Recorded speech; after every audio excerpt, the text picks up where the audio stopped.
निर्जला अपनी अंजलि को दिन से ही सुना रही थी और ताना देते हुए कहती है, अरे बहू, अब जल्दी से काम भी कर ले।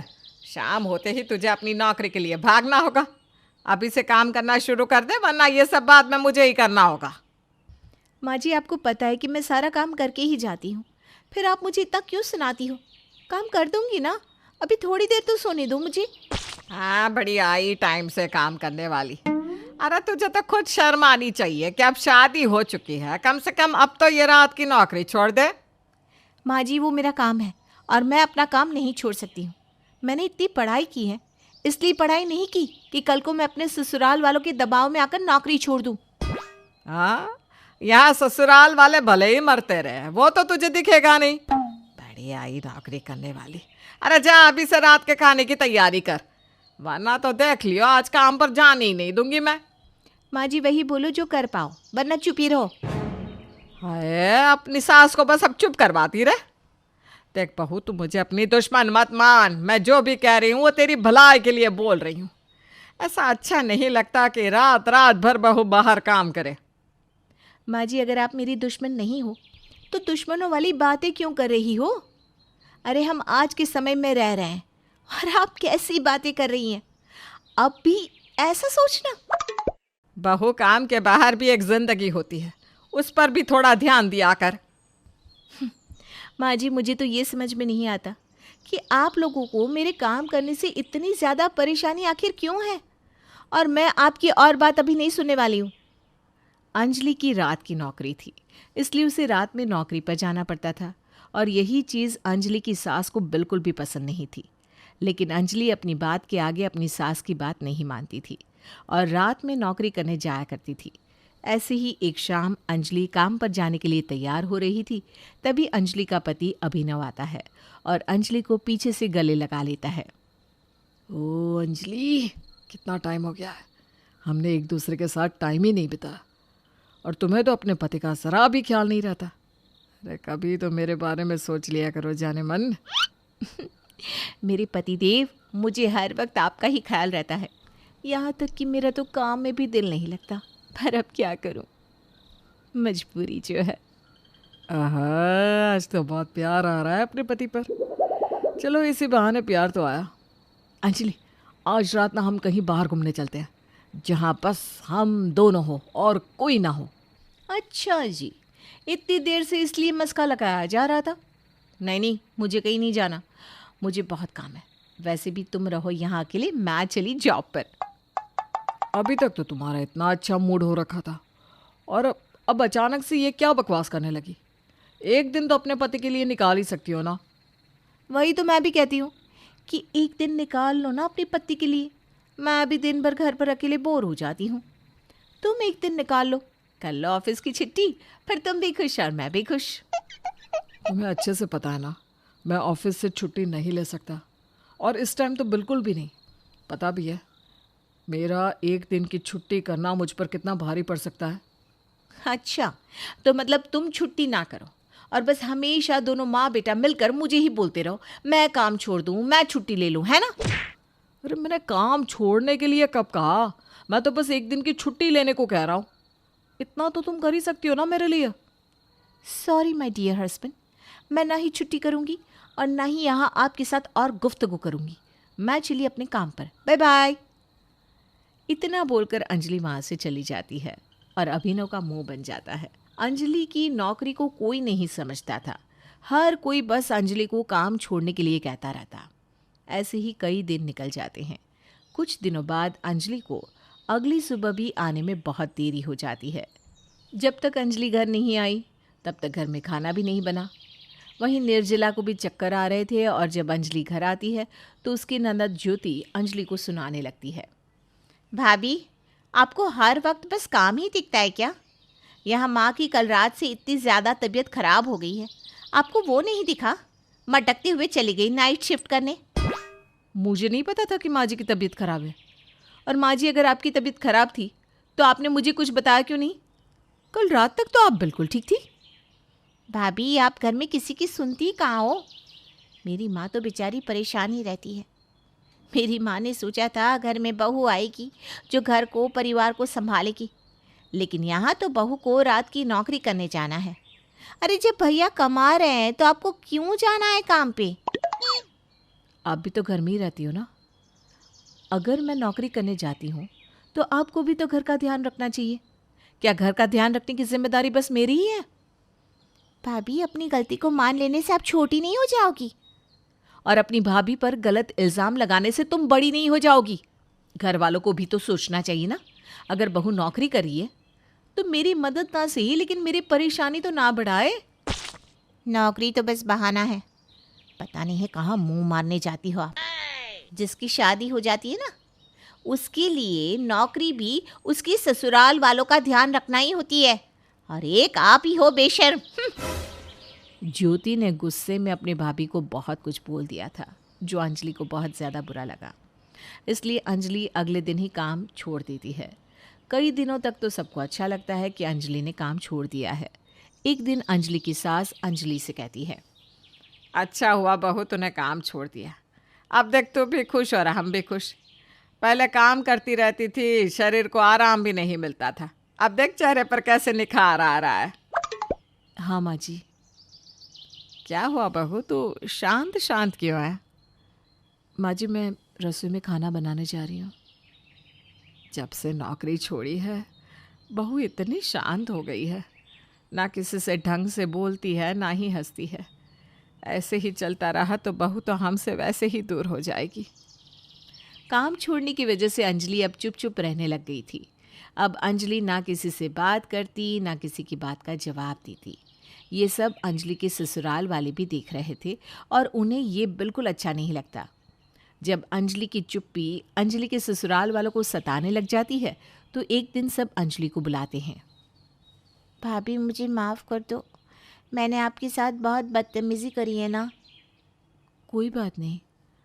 आप लोगों ने इसीलिए बुलाया था क्या मुझे? नहीं बहू, हमें तुझसे कुछ बात भी करनी है, इसीलिए यहाँ बुलाया है तुझे। आपको मुझसे क्या बात करनी है? अंजलि, हम सबको माफ़ कर दो। हमने अपने स्वार्थ में तुम्हारी नौकरी को कोई अहमियत नहीं दी। मुझे भी माफ़ कर दे बेटा। रात की नौकरी करना हर किसी के बस की बात नहीं है, लेकिन मेरी बहू रात की नौकरी करती है। मुझे गर्व होना चाहिए था तुझ पर, और मैंने तुझे ही सुनाया। हाँ भाभी, हम सबको माफ़ कर दो। बहू, हमें हमारी गलती का एहसास हो गया है और मैंने तेरे दफ्तर में बात भी कर ली है। कल से तू वापस नौकरी पर जा सकती है। सच में माँ जी? हाँ। अंजलि के घर वालों को समझ में आता है और वो अंजलि को अब रात की नौकरी करने के लिए मना नहीं करते। बस प्रियंका, तू मेरी इतनी सी हेल्प कर दे यार। तू तो जानती है ना ये असाइनमेंट मेरे लिए कितना इंपॉर्टेंट है। मुझे आज ही मॉडलिंग के लिए फोन आया और मैं ये चांस मिस नहीं कर सकती। नई नवेली दुल्हन लगातार अपनी बेस्ट फ्रेंड प्रियंका से उसकी बात मानने के लिए कह रही थी, लेकिन स्वाति अगर किसी को इस बारे में पता चल गया तो? किसी को कुछ पता नहीं चलेगा। अभी तक उन लोगों ने मेरा चेहरा नहीं देखा है। हमारे यहाँ रिवाज है कि जब तक लड़की बहू बनकर घर नहीं आती, ससुराल वाले उसका चेहरा नहीं देख सकते। बस 10 दिन की बात है, जब तक मैं वापस नहीं आती तो घूंघट में ही रहना। प्रियंका को कुछ समझ नहीं आता और वो हाँ कर देती है। स्वाति उसको अपनी शादी का जोड़ा पहना देती है और लंबे से घूंघट से उसका मुंह ढक देती है और खुद खिड़की के रास्ते वहां से भाग जाती है। प्रियंका शादी का जोड़ा पहने विदा होकर निखिल के घर आ जाती है। सब इस बात से अनजान थे कि इस घूंघट के पीछे स्वाति नहीं बल्कि प्रियंका है। शादी की रात निखिल प्रियंका से, अरे अब कमरे में भी घूंघट ही करोगी क्या? आज तक मैंने आपका चेहरा नहीं देखा, बस आपकी खूबसूरती की तारीफें ही सुनी है। वो क्या है ना जी, मैंने शादी को लेकर मन्नत मांगी थी कि शादी के कुछ दिनों तक मैं अपने ससुराल वालों को अपना चेहरा नहीं दिखाऊंगी। आपको कोई प्रॉब्लम तो नहीं है ना जी? मैं आपको किसी भी चीज के लिए फोर्स नहीं करूंगा। अगले दिन निखिल ने सबको प्रियंका की मन्नत के बारे में बता दिया। फिर उसकी माँ कमला प्रियंका से बोली, लेकिन बहू, इस घूंघट के साथ तू खाना कैसे बनाएगी? कुछ तो दिखाई नहीं दे रहा तुझे। आप फिक्र मत कीजिए माँ जी, मैं खाना बना लूंगी, मुझे कोई परेशानी नहीं होगी। अच्छा ठीक है, जैसा ठीक लगे वो कर, लेकिन मैं पहले ही कह देती हूँ, खाने के स्वाद में कोई कमी नहीं होनी चाहिए, समझी? प्रियंका को सचमुच घूंघट में खाना बनाने में प्रॉब्लम हो रही थी। वो घूंघट के साथ मसाले ढूंढ रही थी कि तभी निखिल रसोई में आ जाता है। आप परेशान मत होइए, मैं आपको मसाले निकाल कर दे देता हूँ। वैसे भी इस घूंघट में आपको कुछ दिखाई नहीं दे रहा होगा ना। आप क्यों तकलीफ करते हैं? इसमें तकलीफ कैसी, हम दोनों पति पत्नी हैं, एक दूसरे की मदद करना हमारा फर्ज है। निखिल ने प्रियंका की बहुत मदद की। उसके हाथ का खाना सबको बहुत पसंद आया। इस घूंघट के साथ भी तूने बहुत अच्छा खाना बनाया है बहू, लेकिन आखिर कब हमें तेरा चेहरा देखने को मिलेगा? तेरी इस मन्नत के कारण अभी तक तेरी मुंह दिखाई भी नहीं हुई है। बस कुछ दिन और माँ जी, फिर आपकी बहू वापस आ जाएगी। वापस आ जाएगी मतलब? मेरा मतलब है इस घूंघट से बाहर आ जाएगी। अच्छा, निखिल तू भी खाना खा ले। आप सब खाओ माँ, मैं इनके साथ बाद में खा लूंगा। सबको खाना खिलाने के बाद निखिल अपने और प्रियंका के लिए एक ही प्लेट में खाना रखता है और उसे खिलाने लगता है। ये लीजिए, मैं आपको खाना खिला देता हूँ, घूंघट में आपको ठीक से दिखेगा नहीं ना। निखिल की अच्छाई देखकर प्रियंका उसे पसंद करने लगती है, लेकिन वो जानती थी कि निखिल और ये ससुराल कभी उसके नहीं हो सकते, क्योंकि 10 दिन पूरे होते ही स्वाति यानी इस घर की असली बहू वापस आ जाएगी।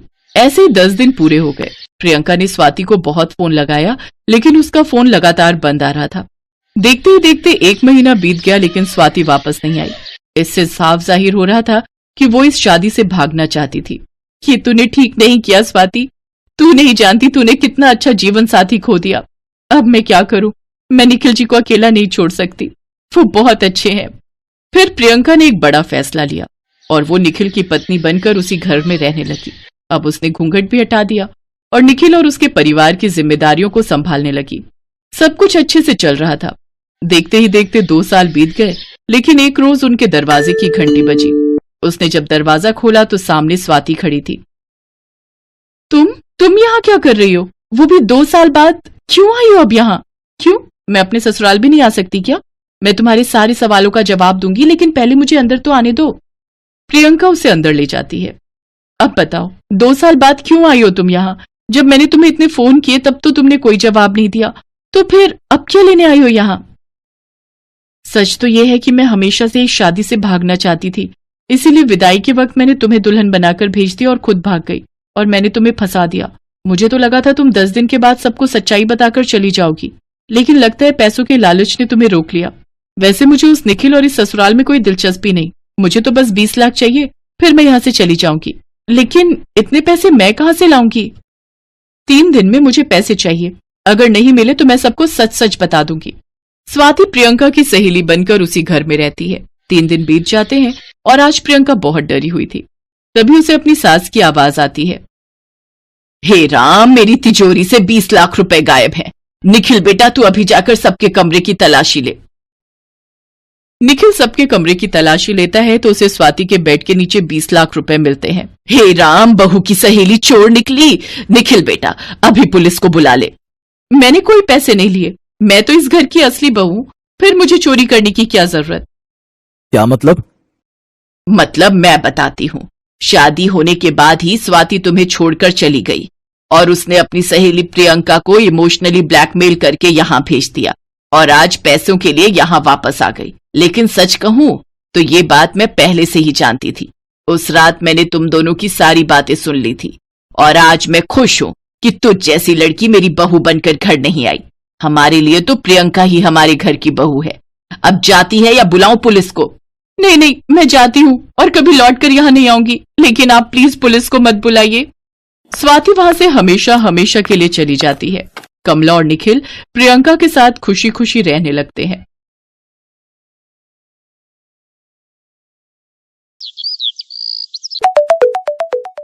अरे तू चिंता मत कर, शाम को दामाद जी से कहना ऑफिस जाते समय यहाँ होते जाएंगे। मैं कढ़ी चावल बनाकर रखूंगी, तू रात में कुछ मत बनाना। तेरा कढ़ी चावल खाने का मन है तो आज तू माँ के हाथों की कढ़ी चावल ही खाना, ठीक है? सुनो जी, रवि के पापा, जरा जाओ तो जाकर बाजार से 2 किलो खट्टा मट्ठा या फिर वो ना मिले तो दही ले आओ। प्रेरणा के घर शाम को कढ़ी चावल बनाकर भेजने हैं। दामाद जी आएंगे तो ले जाएंगे। राजरानी, कभी कभी उपासना बहू की पसंद का भी कुछ बना लिया करो। ये मत भूलो, बेटी के साथ साथ तुम्हारी बहू भी गर्भवती है। कल उपासना बहू ने भरवा बैगन तुमसे पूछा था बनाने के लिए। तो तुमने बोल दिया कि कोई और सब्जी बना लो, तुम्हें भरवा बैगन नहीं पसंद। बस बस बहुत हो गई बहू की तरफदारी। मुझे पता है बहुओं को कितनी छूट देनी चाहिए और कितनी नहीं। ज्यादा सिर पर चढ़ाऊंगी ना तो मेरे लिए ही गलत होगा। अब जाओ और जाकर जो कहा है वो ले आओ। कढ़ी चावल बनाने में बहुत समय लगता है। अभी शुरू करूंगी तब जाकर दामाद जी के आने तक बना पाऊंगी। तुम्हें समझाना बेकार है, वक्त ही तुम्हें समझाएगा। उपासना की सास राज रानी को समझाना सचमुच किसी के बस की बात नहीं थी। राज रानी की बहू उपासना के साथ साथ उसकी बेटी प्रेरणा भी मां बनने वाली थी। बहू और बेटी दोनों गर्भवती थी, पर राज रानी अपनी बहू उपासना की तरफ बिल्कुल भी ध्यान नहीं देती थी।